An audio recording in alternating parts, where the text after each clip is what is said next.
आज की जो कहानी है इसने बाप और बेटी के रिश्ते को शर्मसार कर दिया।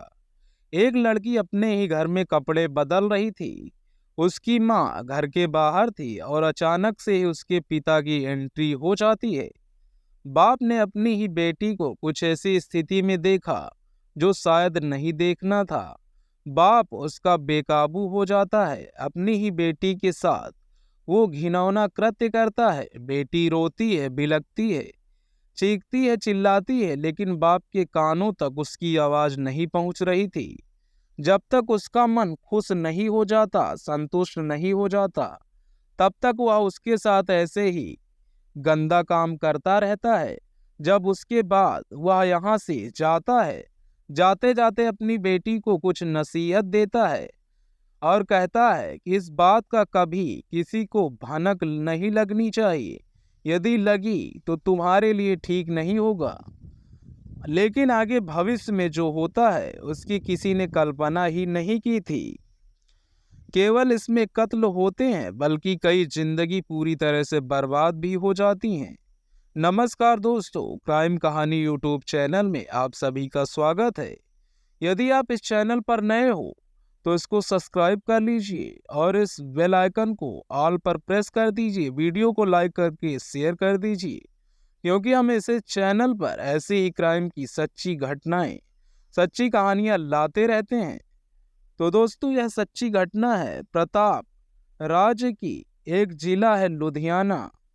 जुलाई 1999 को जब उस बेटी के साथ बाप ने बलात्कार कर दिया और उस बेटी का रो रो कर बुरा हाल हो जाता है, और उसकी माँ जब घर में आती है तो माँ से अपनी कहानी बताती है। नाबालिग बेटी ने जब पूरी कहानी बताई तो उसकी माँ का भी रो रो कर बुरा हाल हो जाता है।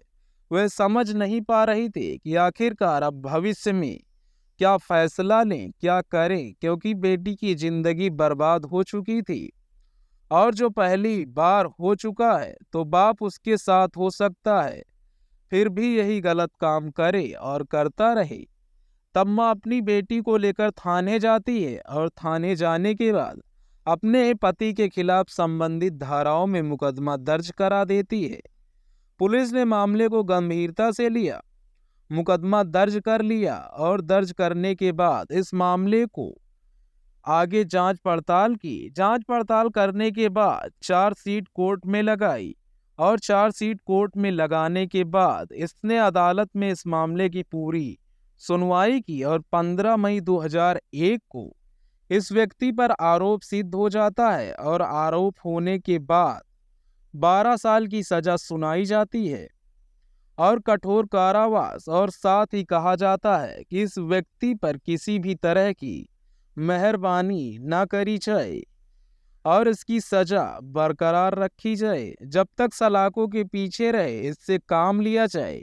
और उसके प्रति कोर्ट ने जो कठोर टिप्पणी की थी, उस टिप्पणी के बाद उस इलाके में चर्चा होती है कि एक बाप ने अपनी बेटी के साथ कितना घिनौना कृत्य किया है।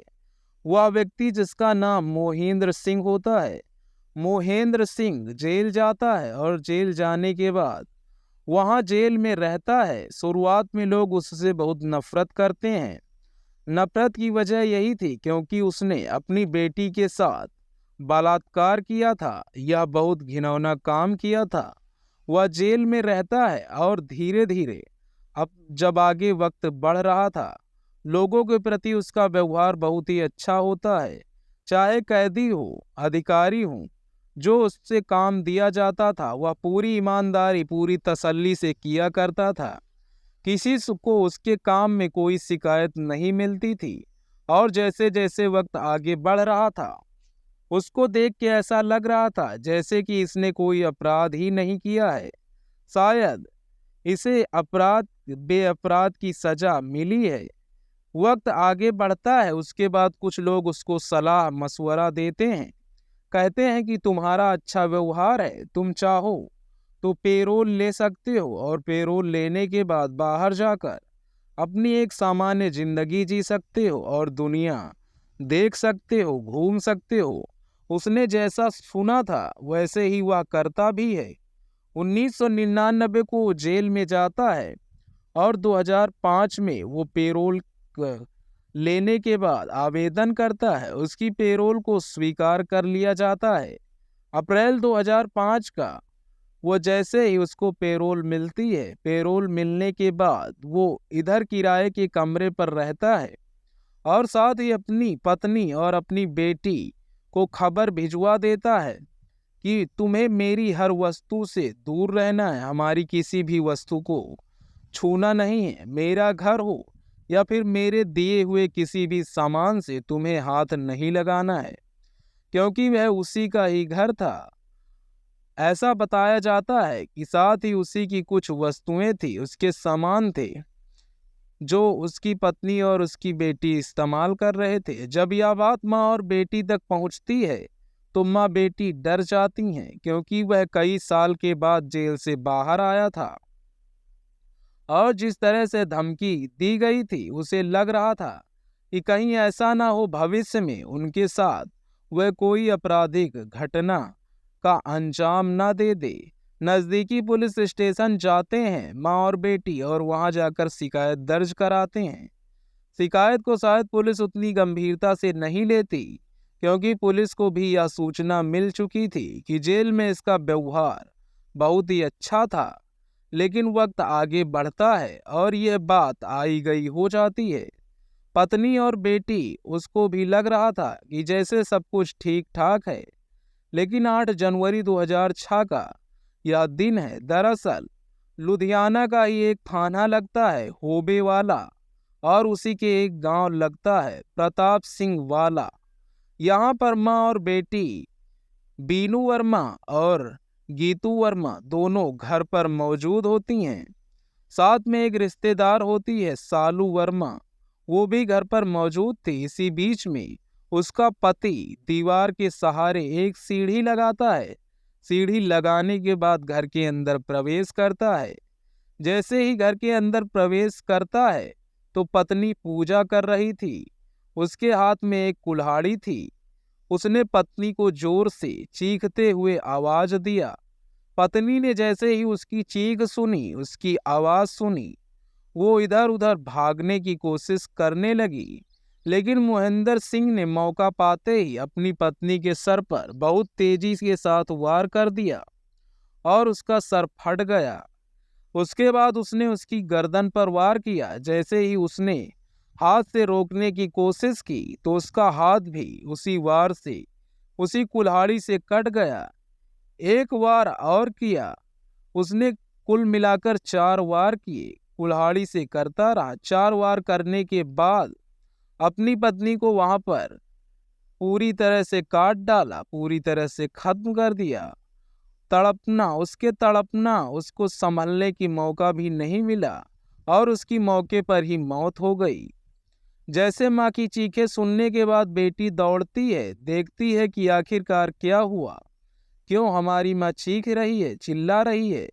तो बेटी जब आती है तो उसने जितना गुस्सा अपनी पत्नी पर निकाला था उससे दुगना, उससे ज्यादा गुस्सा उसने अपनी बेटी पर निकाला और कुल्हाड़ी से जितने बार वार कर सकता था उतने बार वार करता है।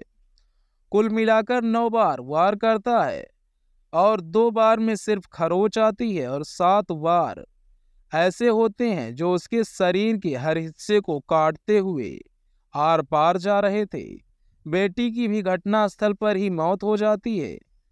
जो घर में तीसरा शख्स है, उस जिसने अपनी आंखों से यह सब दृश्य देखा था, उसका नाम जो सालू था, जो उसकी रिश्तेदार थी।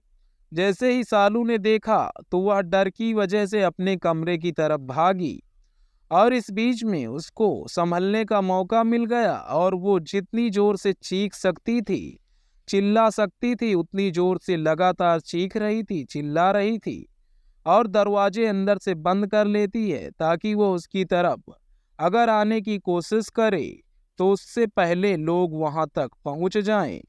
दरवाजा बंद करते, लेकिन जैसे ही उसने जोर जोर से चिल्लाना शुरू किया, चीख पुकार करना शुरू किया, आवाज आसपास के लोगों तक पहुंच जाती है और जैसे ही आसपास के लोग घर के अंदर प्रवेश करते हैं बाहर से आवाज लगाना शुरू करते हैं तो घर के अंदर जो कातिल होता है मोहिंदर सिंह, जिसने अपनी पत्नी और अपनी बेटी का मर्डर कर दिया था, वो भी बहुत बुरी तरह से डर जाता है और वहां पर मौका पाते ही घर से भाग जाता है। घर से भागता है तो उसके बाद फिर दरवाजा खोले जाते हैं, पब्लिक अंदर आती है और अंदर का दृश्य देखने के बाद माँ और बेटी खून से लथपथ पड़ी हुई थी।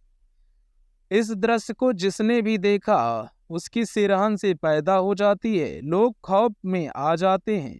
तभी यह सूचना ओबे वाला पुलिस स्टेशन को HSO को दी जाती है। वह अपनी पूरी पुलिस बल के साथ मौके पर पहुंच जाते हैं। 2 महिलाओं का मर्डर हो चुका था, इसीलिए पुलिस मौके पर जब पहुंचती है, आकर देखती है तो दोनों का शव कब्जे में लेकर पोस्टमार्टम के लिए भेज दिया जाता है।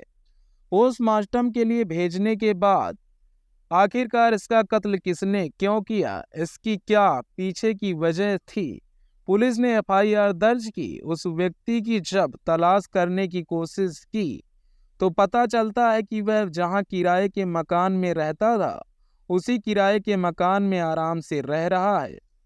वहां से उसने भागने की कोशिश नहीं की। जैसे पुलिस पहुंचती है, उसने पुलिस को अपने आप को पुलिस के हवाले कर दिया।